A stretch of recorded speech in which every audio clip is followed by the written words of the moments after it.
السلام علیکم ورحمۃ اللہ۔ الحمدللہ وکفا وسلام علی من لا نبی بعد۔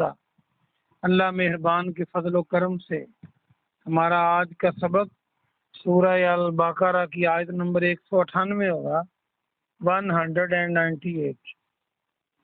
اعوذ باللہ من الشیطان الرجیم، بسم اللہ الرحمن الرحیم۔ لیس علیکم جناح، لیسا نہیں، علیکم تم پر، جناح کوئی گناہ، تم پر کوئی گناہ نہیں، ان تبتغوا، ان یہ کہ، تبتغوا تم سب تلاش کرو، تاکہ معنی تم واو الف جمع ہے، فضلا من ربکم اپنے رب کا فضل۔ یہ تبتغوا جو ہے یہ نیا لفظ ہے، اس کو یاد کر لیں۔ یہ کہ تم اپنے رب کا فضل تلاش کرو، فضل سے مراد یہاں پر تجارت ہے۔ فَإِذَا پھر جب، افدتم تم لوٹو، من عرفات میدان عرفات سے، میدان کو بریکٹ میں کر لیں، عرفات سے، فاذکروا اللہ پس اللہ کا ذکر کرو، عند المشعر الحرام، عند المشعر الحرام، عند قریب، مشعر الحرام کہتے ہیں مزدلفہ کو، مشعر حرام کے پاس۔ وَاذْكُرُوهُ اور تم ذکر کرو اس کا، کما جیسے، ہداکم تمہیں ہدایت دی گئی ہے۔ وَإِن كُنتُمْ اور اگر تم تھے، من قبل ہی اس سے قبل، لَمِنَ الضَّالِّينَ البتہ گمراہوں میں سے۔ اس کا با محاورہ ترجمہ یہ بنے گا، دو آیتیں پڑھتے ہیں۔ ثم پھر، افیضو تم سب لوٹو، من حیث جہاں سے، افاض الناس لوگ لوٹتے ہیں، واستغفر اللہ اور اللہ سے معافی مانگو، ان اللہ بے شک اللہ، غفور الرحیم بخشنے والا مہربان ہے۔ تو دو آیتیں ہوئیں آج کا سبق۔ اب پہلے با محاورہ ترجمہ ہم پڑھتے ہیں 198 کا۔ تم پر کوئی گناہ نہیں کہ تم اپنے رب کا فضل تلاش کرو، اور پھر جب تم عرفات سے لوٹو تو اللہ کا ذکر مزدلفہ کے پاس، مشعر حرام کے پاس کرو، اور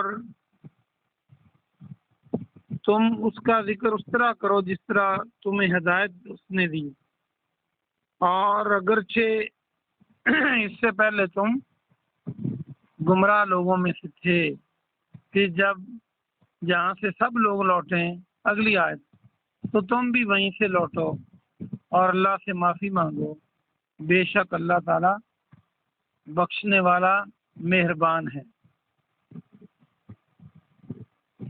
یہ بہت آسان سبق تھا، تو اللہ سبحانہ و تعالی نے ہر گائیڈ کیا ہے۔ ہیلو، السلام علیکم۔ السلام بیٹے، اب آواز ریکارڈ ہو رہی ہے، بول لینا۔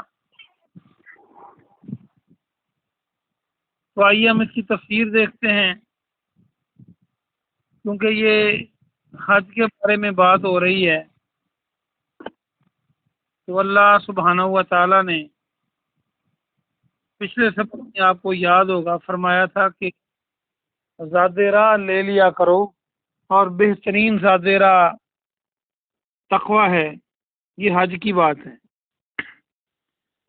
اور اسی مضمون کو ان آیات میں جاری رکھا گیا ہے۔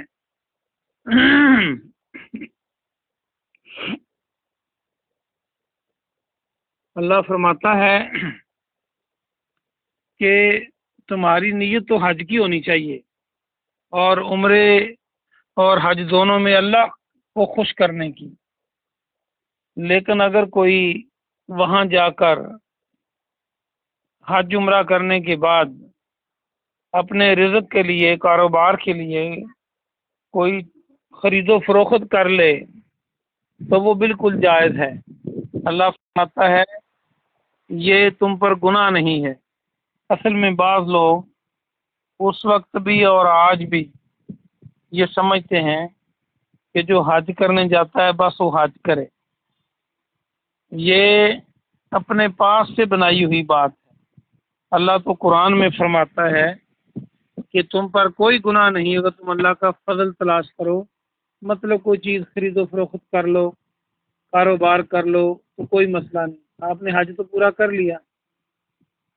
اور جب تم میدان عرفات سے لوٹو تو مزدلفہ کے پاس پہنچ کر اللہ کا ذکر کرو، اور کیسے ذکر کرنا ہے؟ جیسے اللہ نے ہدایت کی۔ یہاں سے دو باتوں کا پتہ چلتا ہے۔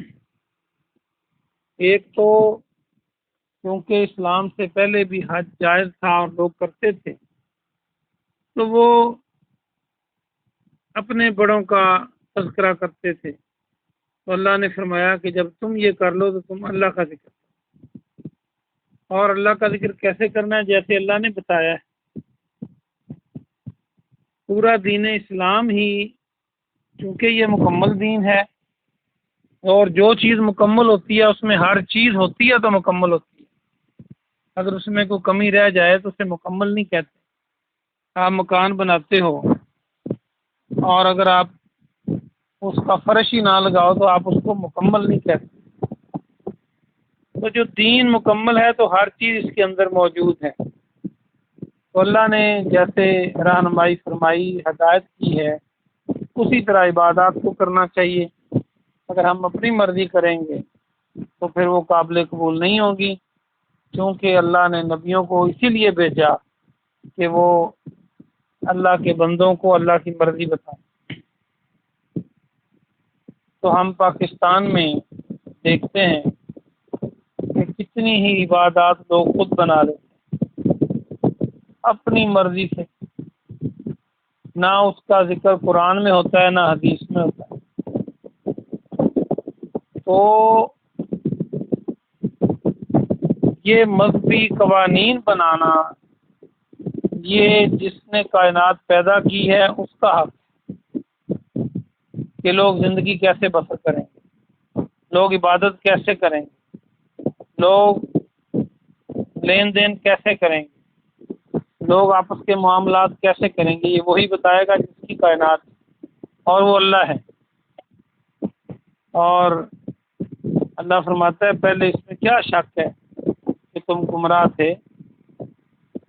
آگے فرمایا اگلی بات جو ہے یہ قریشیوں کو ہے، مخاطب کیا گیا ہے۔ پہلے قریش کیونکہ نبی پاک کے خاندان، نبی پاک کی پیدائش بھی اسی خاندان سے ہوئی، اور وہ اسلام سے پہلے بھی ایک معزز خاندان تھا۔